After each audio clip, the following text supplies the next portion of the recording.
روایت ہے کہ امیر معاویہ اپنے گھر کے ایک گوشے میں سو رہے تھے۔ چونکہ لوگوں کی ملاقات سے تھک گئے تھے، اس لیے کمرے کا دروازہ اندر سے بند کر لیا تھا۔ یکا یک ایک شخص نے جگا دیا اور جب ان کی آنکھ کھلی تو غائب ہو گیا۔ آپ نے اپنے جی میں کہا کہ اس کے کمرے میں تو کوئی بھی نہ آ سکتا تھا، پھر یہ کون تھا جس نے ایسی شرارت اور جرات کی؟ آپ نے اس کی جستجو میں سارے کمرے کا چکر لگایا، یہاں تک کہ اس روح پوش کا پتہ لگ گیا۔ آپ نے پٹ کی آڑ میں ایک شخص کو دیکھا جو پردے سے اپنا منہ چھپائے ہوئے تھا۔ آپ نے فرمایا، ارے تو کون، تیرا نام کیا؟ اس نے جواب دیا، میرا نام الف لام میم نشرہ ہے، میں ابلیس ہوں۔ آپ نے پوچھا کہ تو نے مجھے کیوں بیدار کیا؟ سچ کہہ، کوئی غلط وجہ نہ بتانا۔ اس نے کہا، حضرت نماز کا وقت ختم ہونے آیا، اب مسجد کو لپکنا چاہیے۔ خود حضور اکرم صلی اللہ تعالیٰ علیہ وآلہ وسلم نے وحدت کا موتی یوں پرویا ہے، ترجمہ یعنی قبل اس کے کہ وقت نکل جائے ادائے عبادت میں جلدی کرو۔ آپ نے فرمایا کہ نہیں، تیری یہ غرض ہرگز نہیں ہو سکتی کہ نیکی کے کام میں میری رہنمائی کرے۔ بھلا یہ بھی کوئی بات ہے کہ چور گھر میں آئے اور کہے کہ میں پاسبان ہوں؟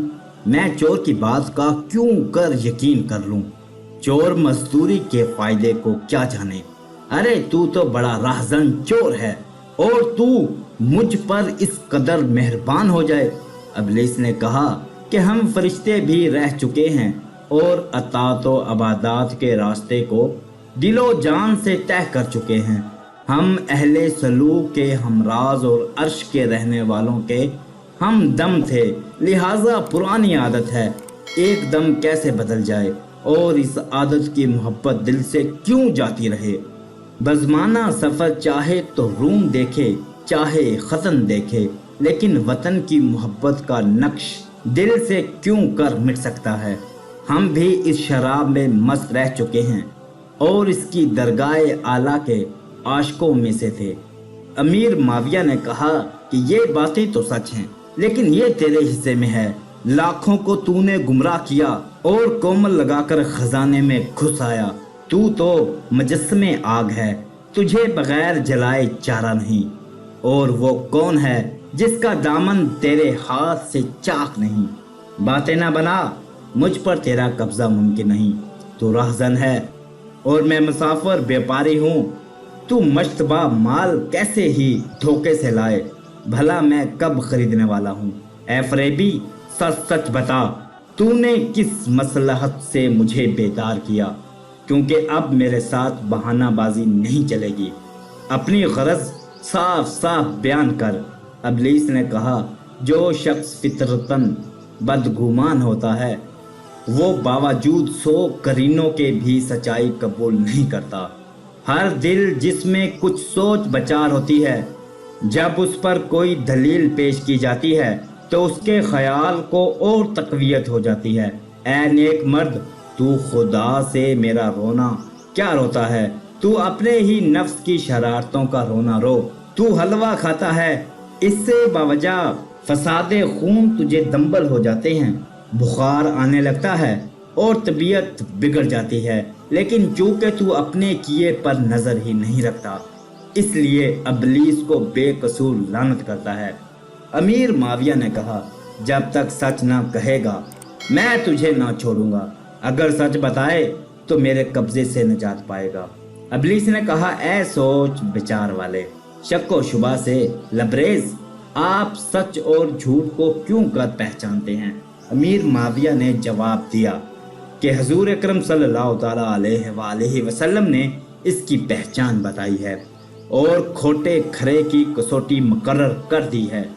وہ یہ ہے کہ آپ نے فرمایا کہ جھوٹ دلوں میں کھوٹ پیدا کرتا ہے اور سچ اطمینان بخشتا ہے۔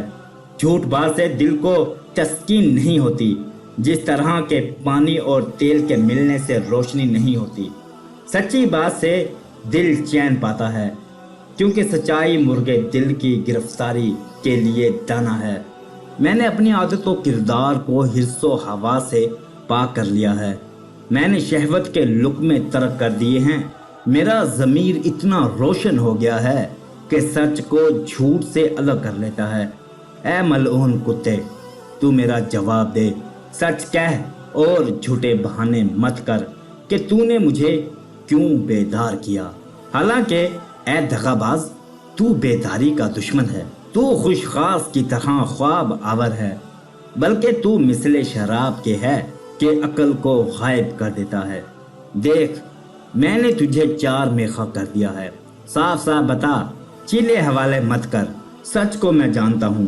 میں ہر شخص سے وہ بات سننی چاہتا ہوں جو اس کی طبیعت اور اس کی خصلت کے مطابق ہو۔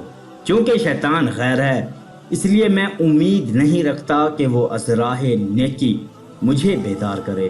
الغرض شیطان نے مکر و فریب کی باتیں بنائیں، لیکن امیر معاویہ نے ایک نہ سنی اور اس پر بہت تشدد کیا۔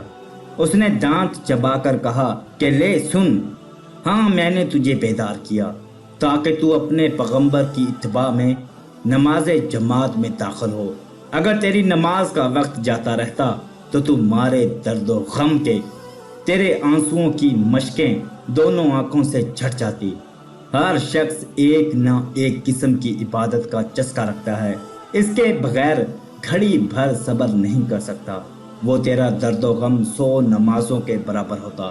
بھلا نماز میں اور اس فرونتے کی روشنی میں کیا نسبت؟ اگر تمہاری نماز اس وقت فوت ہو جاتی تو اس پیشمانی کے دور سے تم آہ و فغاں کرتے۔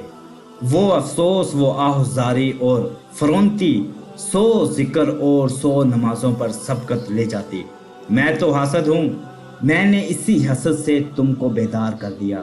امیر معاویہ نے کہا کہ اب تو نے ٹھیک بات بتائی، تیرا یہی کام ہے، تو اسی کے لائق ہے۔ تو مکڑی ہے، مکھیوں کا شکار کرتا ہے، مگر اے کتے، میں مکھی نہیں ہوں۔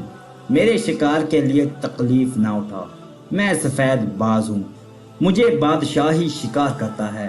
بھلا مکڑی میرے اطراف جالا کیوں کر تن سکتی ہے؟ تو نے مجھے بیدار کیا سو وہ سلانے کے لیے تھا، اور تو نے جو کشتی دکھائی وہ گرداب تھا۔ تو جو مجھے بھلائی کی طرف بلا رہا تھا وہ اس لیے تھا کہ مجھے افضل تر نیکی سے باز رکھے۔ عزیز سامعین، اس چینل کا مقصد صوفیزم، اردو پنجابی شاعری، اقوال زرعی، ہسٹری، اسلامی واقعات کی تعلیمات کو فروغ دینا ہے۔ اگر آپ کو ہماری ویڈیوز اچھی لگتی ہیں تو ہمارے چینل کو سبسکرائب کریں۔ شکریہ۔